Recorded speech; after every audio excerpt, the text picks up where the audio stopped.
Hörmetli qarindoshlar, Sharq Turkiston Surgundi hukumati televiziyasining xabarlar programmasida ko'rishinglarni qizg'in qarshi olamiz. Herji Daily torining 1 aprel kundagi xabarda aytilishicha, DNA tadqiqoti Sharq Turkistonning 5000 yillik tarixga ega ekanligini isbotlagan. Xitoyning g'arbiy shimolidagi Sharq Turkiston sharqiy va g'arbiy Yevro Osiyo quruqligining muhim tutishilgan joyiga joylashgan bo'lib, o tarixda Ipak yo'lini bo'ylab bu ikki rayonning tovar va texnika almashtirishida muhim rol o'ynagan. O madaniyat va nüfusning murakkab aralashmasi. Tarım oymanlıqida bayqalgan mis qurollar mumiyalari G'arbning alayidligi va to'qimachilik buyumlarining borligini o'ttirg'a qo'ydi. Milodiya 5-asrda yo'qolib ketgan Hindo-Yevropa til gruppasi to'harjada yozilgan tekstlar arxeologlar va tilshunoslar orasida zo'r qiziqish qo'zg'agan. Xitoy Fanlar akademiyasi umurtqali hayvonlar paleontologiyasi va Paleontropologiyasi institutining professori Fu Jiaomi rahbarligidagi bir tadqiqot guruhi 39 arxeologik o'rindagi 201 qadimiy genomdan erishgan uchurga qarab, Sharq Turkistonning o'tmishdagi nüfus tarixini o'ttirg'a chiqardi. Mis qurollar davridagi Sharq Turkistonning nüfusi bu rayonning keyingi nüfus o'zgarishini tushunishdagi ochqoch. Tarım oymanlıqida mis qurollar davridagi yerilishning aslida g'arbdagi sahra kulturi yoki O'rta Osiyo nüfusidagi bakteriya Mariana aralashma nüfusiga munosabatli ekanligi o'ttirg'a qo'yildi. Fu va uning tekshirish atriti Sharq Turkistonning burunqi aholisining bu ikki guruhi bilan genomik o'xshashliklarning borligini, Shimoliy Sibiriyadagi burunqi Yevro Osiyoliklar deb bilingan tarım havzasidagi mumiyalar bilan zo'r darajada aralashib ketganligini bayqadi. Professor Fu yig'inchoqlaganda mis davridagi Sharq Turkiston nüfusi yerlik tarım havzasi nüfusining rayonni cho'rdigan Hindo-Yevropa bilan aloqador bir sahra madaniyatiga tava afanasiyo. O'rta Osiyodan kelgan biymak ajdodi bo'lgan Chimurchik. Sharq-Shimol Osiyo nüfusining ajdodlari deb ataladigan Shamankadan iborat 3 guruhining aralashmasini o'z ichiga olganligini o'ttirg'a qo'ydi. Mis davrining keyingi mezgilda mavjud gen arxivi o'ttira keyingi sahra mis davri Andriono madaniyati bilan munosabatli bo'lgan G'arbning sahra guruhining eqishini, shuning bilan bir vaqtda Afrikadan kelgan ajdodlarning kengayishi, Ichki Osiyo tog' koridori bo'yidagi O'rta Osiyo bilan bo'lgan aloqaning kuchayganligini o'z ichiga olgan asosda o'zgargan. Qiziq yeri ular burunqi mis davridagi aralashqanlik bo'lmagan bir afanasiyo ajdodini bayqadi.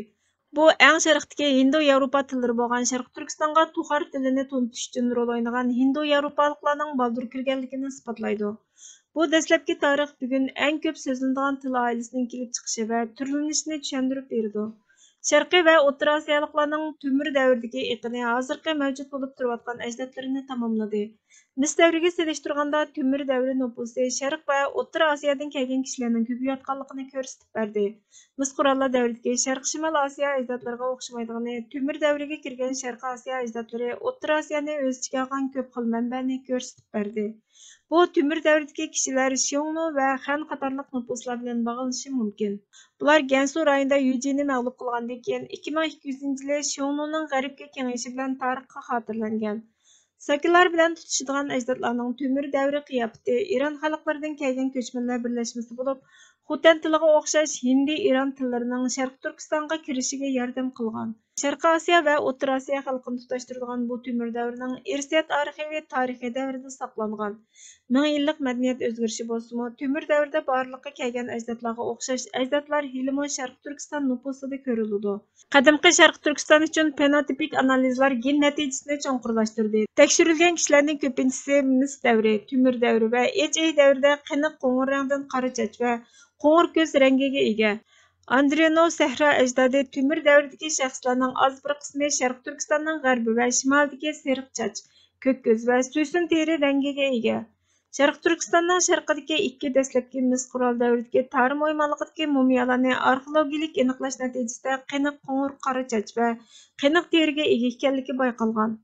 Yaqinqi mis qurollar davridagi 3-mumiyadan teri rangining o'tiral ekanligi bayqalgan. Professor Fu bu natijaga aloqador kishining diqqatini tortadigan tarafning qatnashdan halqagan rayon Sharq Turkistonning nüfusining tarixiy nüfusning ortishi bilan emas, balki o'xshamagan madaniyat guruhlarining gen orqali qo'shilishi bilan shakllanganligini aytdi. Bu bayqashlardan irsiyat va arxeologik isbotlarni birlashtirib, nüfus tarixini texmo atrofli tushunish mumkin. Qadimgi DNA analizi Sharq Turkistonga o'xshash joylarning murakkab tarixini yechishning bir butun usulini gavdalantirib berdi. Bu yerdagi ilgirki o'xshamagan guruhlar va madaniyatlar orasidagi nurg'unlagan o'zaro ta'sirlar nüfus tədqiqatını qiyinləşdiriydi. Bu sahədəki kelgusi tədqiqatlar Şərq Türkistan tarixinin inçiki nöqtələri haqida texim köp uçurlarını aşkarlaşı mümkün. Şərq Türkistan Milliy Uyg'unish Tashkiloti Twitter hisobidan buningga inkos qaytarib, yangi tədqiqat shuni isbotladiki, hozirgi Uyg'urlar va Türk xalqlari Şərq Türkistonga o'ltiraqlashganga 5000 yildan ko'proq vaqt bo'ldi. Xitoylar Şərq Türkistonga mustamlikachi va tajovuzchi bo'lib, Şərq Türkistonda hech qanday qonunluq haqqi yo'q dedi. Daily Caller to'rining 1 yanvardagi xabariga qaraganda, ikki partiyalik bir kengash payshanba kuni Xitoy Kompartiyasining og'ir inson haqlari dafsanchiligini tafsiliy bayon qilgan bir dokladni e'lon qildi. Xitoyga qarshi parlament ijroiya komiteti tarafidan e'lon qilgan yillik dokladda Xitoyning kishilik huquqni sistemlik dafsanda qilganligi va uning qoidalarini asos qilgan xalqaro tartibga jang e'lon qilganligi bekitildi. Dokladning natijasi atalmish Şinjandagi din erkinligi, ayollar va musofirlarning shundoqla bostirilgan xalqlarning huquqini dafsanda qilishdek nurg'ulg'an mazmunlarni o'z ichiga oladigan bo'lib, komitet Xitoyni irqiy qirg'inchilik yurgizib, uni sifatlik tug'ut, nüfusni a'lolashtirish deb ataganligini aybladi. Tashqi ishlar ministrligining 2021 yillik qarori yangilangan dokladda Xitoy doiralarining irqiy qirg'inchilik qilayotganligini ko'rsatadigan dalillar bor.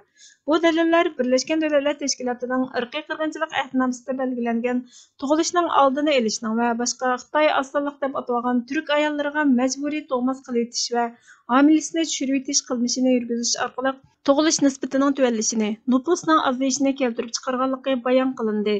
Dokladda yana 18 turlik siyosat takliflari bor bo'lib, ularning ko'pinchisi dushanba kuni Avom palatasi va Kengash palatasining yuqori darajalik a'zolariga avatilgan xatda ham belgilandi. Tavsiya qilingan maktubda tunji bo'lib, Hong Kong aholilari va Uyg'urlar uchun kengaytirilgan ko'chmanlar yo'lini barpo qilishni o'z ichiga olish kerakligi o'ttirg'a qo'yilgan. Bu xatda va yillik dokladda yana Xitoy tekshirishni nazorat qilish va harakat gruppasi qurish tavsiya qilingan bo'lib, Amerikada turishliq Xitoy shirkatlarining kishilik huquqqa daxli ta'ruz qilish qilmishiga nisbatan tekshirilishi tashabbus qilingan. Shuning bilan birga kishilik huquq tirishchanligini qo'llashga mablag' solish talab qilingan. ANI xabar torining 3-mart kuni e'lon qilingan xabariga qaraganda, Beijing axborot vositalarining xabar qilishicha, Xitoy Sharq Turkistondagi musulmonlarning Ramazon tutishini cheklagan. Xitoyning bu qilmishi inson haqlari tashkilotlari tomonidan hukumatning Uyg'urlarning kulturini yo'qotishdagi oxirgi vosita deb tanilib, qattiq tanqidlangan. Xitoy yillardan beri Sharq Turkistondagi hukumat amaldorlari, davlat ma'murlari, o'quvchilar, o'qituvchilarning Ramazon tutishini cheklab qolmay, yana Sharq Turkistondagi barliq Uyg'ur va boshqa turk xalqlarining Ramazon tutishini cheklab kelmoqda. Bu yil Xitoy Urumchidagi ba'zi mahalla komitetlari, Qashqar va Xotandagi ba'zi yezlarda 1 apreldan 1 maygacha bo'lgan aralıqda 10 dan 50 gacha bo'lgan musulmonning Ramazon tutishiga ruxsat qilgan va ularning yerlik hukumat va soqchixonaga tizimga oldirishini talab qilgan. G'alaba men g'alaba qilaman degichilarga mansub. Muvaffaqiyat men muvaffaqiyat qozonaman deb ishni boshlab, oxirida men muvaffaqiyat qozondim degichilarga mansub. Deydi Mustafa Kemal Atatürk. G'alaba, muvaffaqiyat o'zligidan insonga nisb bo'lib qolmaydi. Faqat buning uchun kuchlik iroda bilan o'zliksiz tirishib, to'lashga tegishli badalni to'lagan vaqtida ondan nisb bo'ladi. Hech bir ish qulay vujudga chiqmaydi. Vatanning mustaqilligini qo'lga keltirish texmi shundoq. O'zliksiz izlanish, ter iqitish, zo'ri tepilganda qon iqitish badaliga keladi. Mushaqqatdan qochgan inson shon-sharafini qo'g'dab yashashga muyassar bo'lolmaydi. Zolimdan shafqat, marhamat kutish, zolimning mayitini etishdan qo'rqish, taslimchilik va qulluq nomusdir. Hurmatli ko'ruvchilar, xabarlarimizni ko'rganlar uchun ko'p rahmat. Kelar qitimli programmamiz ko'rishguncha Allohga omonat bo'lgaysizlar.